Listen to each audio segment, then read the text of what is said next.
Doutzen Kroes, de heeft er al een hele riege interviews op zitten. Welke talen ben er al voorbij komen? Alleen nog maar Engels en Nederlands. En ik ben al rond de week in Berlijn. Dus per Duitse woorden. Maar dat wien de hoofdtaal, Nederlands en Engels. En ook Fries. Ja, hoe is het om weer even Zwitser te kennen naar die eigen met mijn taal? Ja, qua interviews vind ik het altijd wel wat wennen. Omdat ik dan echt denk, nou maak het wel heel goed uitspreken in gay Fries. Maar ik praat vanzelf altijd met mijn zoons en mijn zus. En mijn vriendin praat ik in het Fries. Dus het is net heel moeilijk vanzelf. Maar in interviews dan maak ik altijd nog wel even ziekje van hoe zit ik het nou ook alweer. Nou hebben wij, Us Harkes hebben wij voorlijn, wij hebben in Kwarten hebben wij een interview met Doutzen Kroes.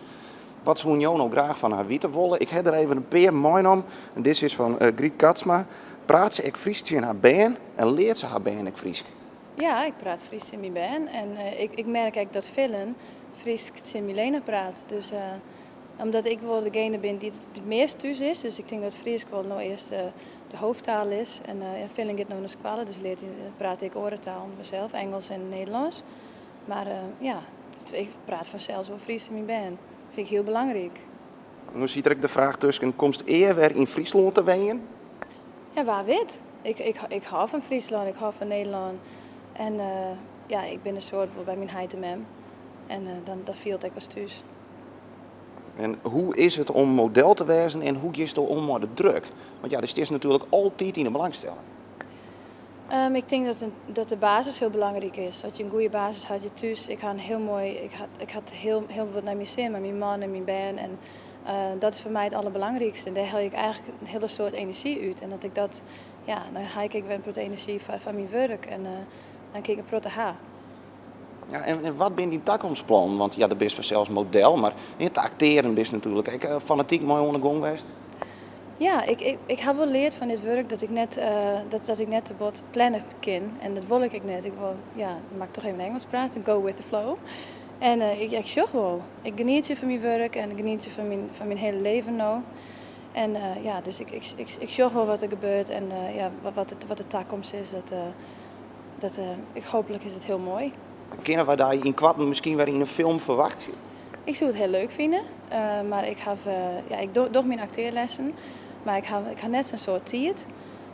Maar ik vind het heel leuk. Ik ga Nova Assembla dienen en ik ga wel rond de zomer heb ik in LA een kwarte film die met een Franse regisseur. Dus ik vind het heel leuk en het is wel een passie, maar ja, dan moet ik de goede rol wezen. Ja, nou kiest er altijd nog voor om, ik met dit interview we doen dat mooi in het Fries. Ik weet net als het ik mooi kreeg naast de regionale omroepen, die staan flink onder druk. Dat geldt ook voor u als Omroep Friesland.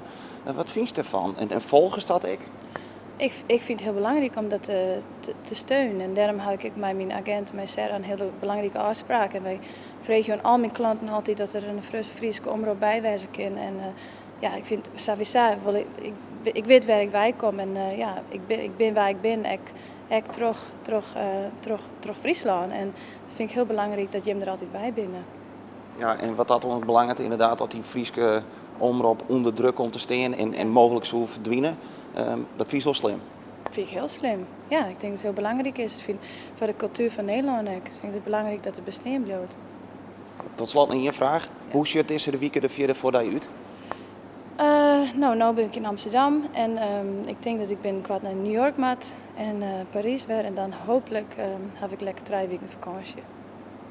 Geniet je ervan. Dank je wel. Oké, mooi zien.